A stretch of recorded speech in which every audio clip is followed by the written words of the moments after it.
So single carb is on. It's tighter than I'd like.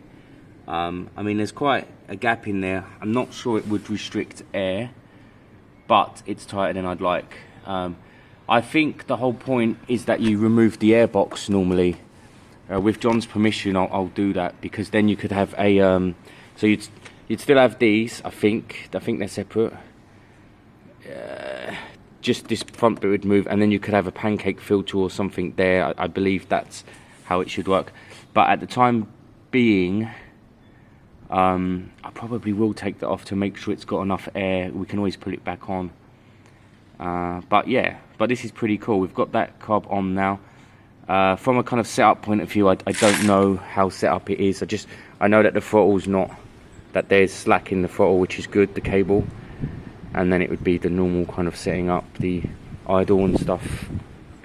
So we're getting there, but it's getting closer and closer to me needing to leave to go to this inspection on my car. So I think I'll just put on the side cap down there, and when I come back in an hour or so, we'll carry on. It's a pretty cool project, this one, actually. Pretty fun. I'll throw the CB in the back for now. CB, I decided yesterday, when Danny was here, he said that these weren't that bad, these spokes, and he said that they were solid. And when I thought about it, he was right, really. And then he said give it a go in front of me, because he knows I'm lazy. Here, he said give it a go in front of me. So I put a little bit of sandpaper on here, and it went back down to the metal.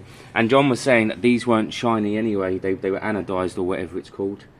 Not shiny. So I think I'm going to get the Dremel on these later or tomorrow, clean them up as best as I can for now, so that we can put this bike back together at some point, because I want it to be functional. I want to kind of end it. And then new handlebars. I think I've at least found ones that will work, because they're low rise. And ideally new end cans, but that really isn't a huge issue at this stage, because they easily bolt on and bolt off. So I think in a week or two, this should be looking and functioning like a normal bike with all of its panels and tank on. So pretty cool.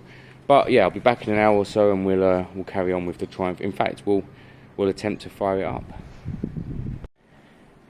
Okay, so we're third day in, and I just keep getting unlucky. I just keep getting bad weather and this and that kicking in and stopping me from starting it up.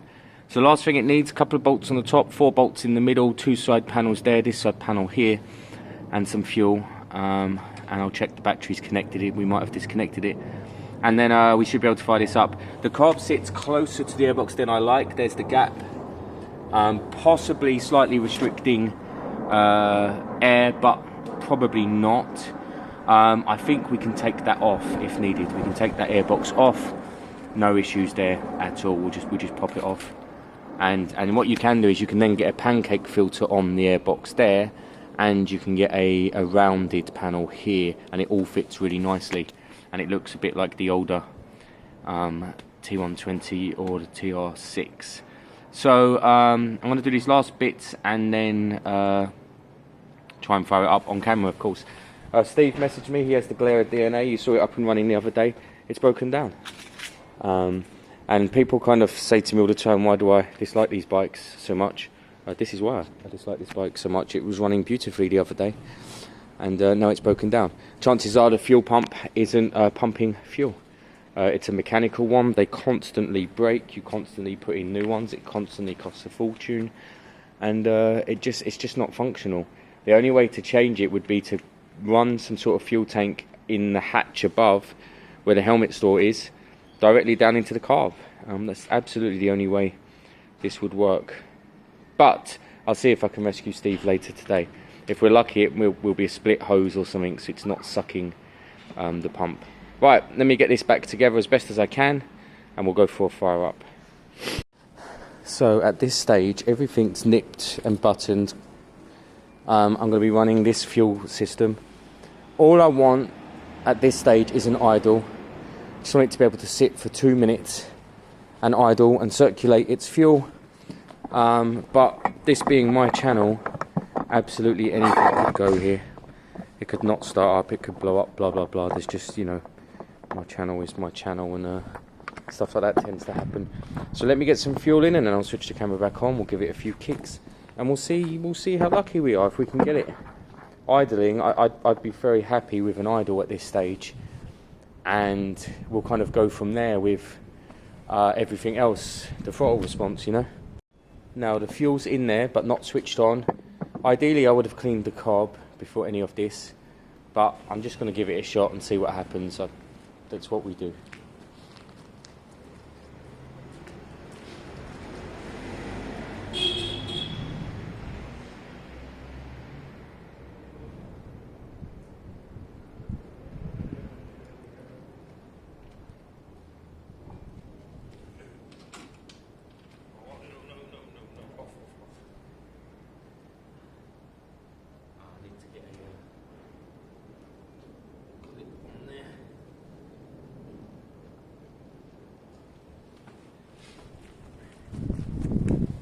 Need to get a clip on the top fuel line to make sure it's fully secure. Okay, so loudest bike in the world startup attempt. Triumph Bonneville T120 with a tr6 head.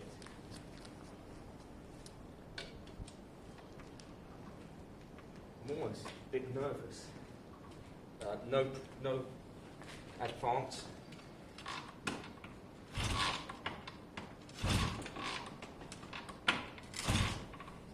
1, 2, 3, 4. Some advance.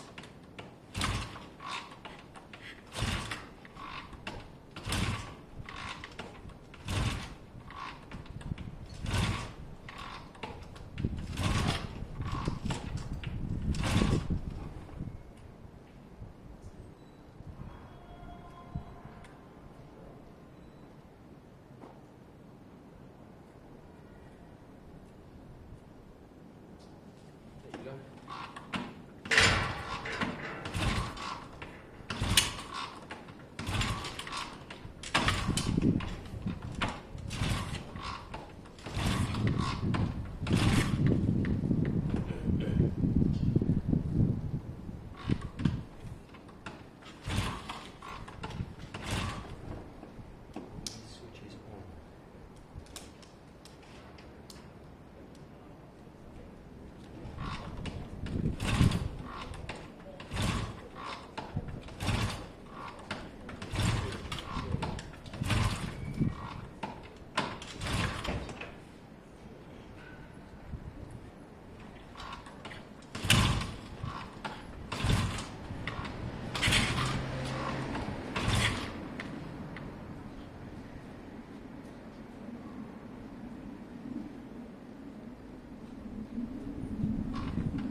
You'd be amazed how much that hurts. So no luck. I feel like I can hear it struggling with air. The gap here is quite small, so I'll pop this off later. I think that's absolutely the right thing to do, and we'll give it some more space to breathe, and we'll try again. The other thing that just wouldn't hurt would be a carb clean, because yeah, we just don't know. It's been sitting a good few months, that fuel. Not the fuel I just put in, but the fuel that was in there. So I don't think it would hurt to do a carb clean. But my God, this is so hard to kick off. I mean, the actual engine feels loose and smooth on the kick, but it not firing up is horrible when you're kicking and kicking and kicking. So I've got to go and save Steve, but I'll be back again in an hour or so, and we'll remove the front of that airbox and see where we go from there.